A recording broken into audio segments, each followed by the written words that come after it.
जम्मू कश्मीर के आर्टिकल 370 को हटाने का केंद्र सरकार का फैसला बरकरार रहेगा। सुप्रीम कोर्ट की 5 जजों की संवैधानिक पीठ ने सोमवार को कहा आर्टिकल 370 अस्थायी प्रावधान था। संविधान के अनुच्छेद 1 और 370 से स्पष्ट है कि जम्मू और कश्मीर भारत का एक विभिन्न अंग है। भारतीय संविधान के सभी प्रावधान वहाँ लागू हो सकते हैं। केंद्र ने 5 अगस्त 2019 को जम्मू कश्मीर से 370 हटा दिया था। इसके बाद 4 साल 4 महीने और 6 दिन बाद आए फैसले ने कोर्ट ने कहा हम आर्टिकल 370 को निरस्त करने के लिए जारी राष्ट्रपति के आदेश को वैध मानते हैं। हम लद्दाख को केंद्र शासित प्रदेश बनाने के फैसले की वैधता को भी बरकरार रखते हैं। इसके साथ ही सुप्रीम कोर्ट ने राज्य में 30 सितंबर 2024 तक विधानसभा चुनाव कराने का आदेश दिया। मोदी सरकार ने अपने दूसरे कार्यकाल में 5 अगस्त 2019 को आर्टिकल 370 खत्म करने का आदेश दिया था। साथ ही राज्य को 2 हिस्सों जम्मू और कश्मीर और लद्दाख में बांट दिया था। इसके खिलाफ सुप्रीम कोर्ट ने कुल 23 याचिकाएं दाखिल हुई थी। 5 जजों की बेंच ने सभी याचिकाओं की एक साथ सुनवाई की थी।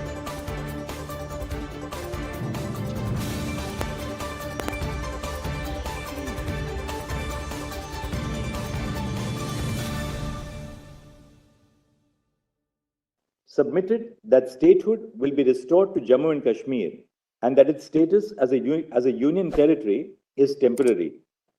The Solicitor General submitted that the status of the Union Territory of Ladakh will not be affected by the restoration of statehood to Jammu and Kashmir. In view of the submission made by the Solicitor General that statehood would be restored of Jammu and Kashmir, we do not find it necessary to determine whether the reorganization of the state of Jammu and Kashmir into 2 union territories of Ladakh and Jammu and Kashmir is permissible under Article 3.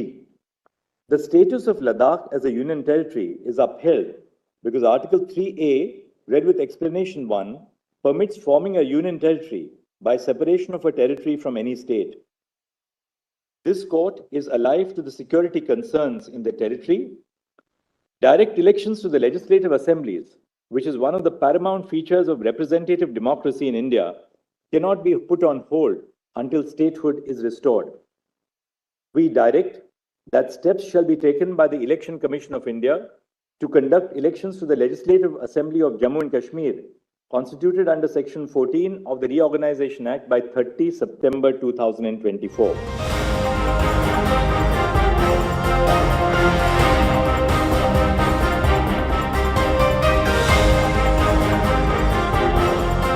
Mister Kapil Sibal, जो मेरी तरह एक senior advocate हैं, जो मैं आज supreme court bar का अध्यक्ष हूं, वो पहले 2002 में अध्यक्ष रहे हैं। उन्होंने भी सुप्रीम कोर्ट का जजमेंट आने से पहले, ऑफिशियली जजमेंट आने से पहले, उन्होंने ये मान लिया था कि वो केस हार गए हैं। तो क्योंकि हम वकील जो होते हैं, जो सीजन्ड एडवोकेट होते हैं, उनको पता होता है कि इस केस में क्या होना है, परंतु कई बार हम जो अपने क्लाइंट को राजी करने के लिए, कई बार अपने वोट बैंक को कंसोलिडेट करने के लिए, या हमारे जो फॉरेन में जो आका होते हैं उनको प्लीज़ करने के लिए, उनका कहना मानने के लिए इस तरीके की फ्रिवलेस जो है पिटीशन डालते हैं। परंतु आज ये सारी चीज़ का फैसला हो गया है। वहाँ की जनता को जो गुमराह किया जा रहा था कि हमारा ये जजमेंट जो है 370 उठ जाएगा और फिर से जो भारत के खिलाफ आवाज़ उठाने वालों को आवाज़ उठाने का मौका मिलेगा, आज उनको ये मैसेज भारत की जो है हमारी सुप्रीम कोर्ट ने ये दे दिया है कि अब 370 हिंदुस्तान के कॉन्स्टिट्यूशन का कभी हिस्सा नहीं रहेगी। दुनिया भूल जाएगी कि कभी ये हिस्सा था जो 370 भारत के संविधान में।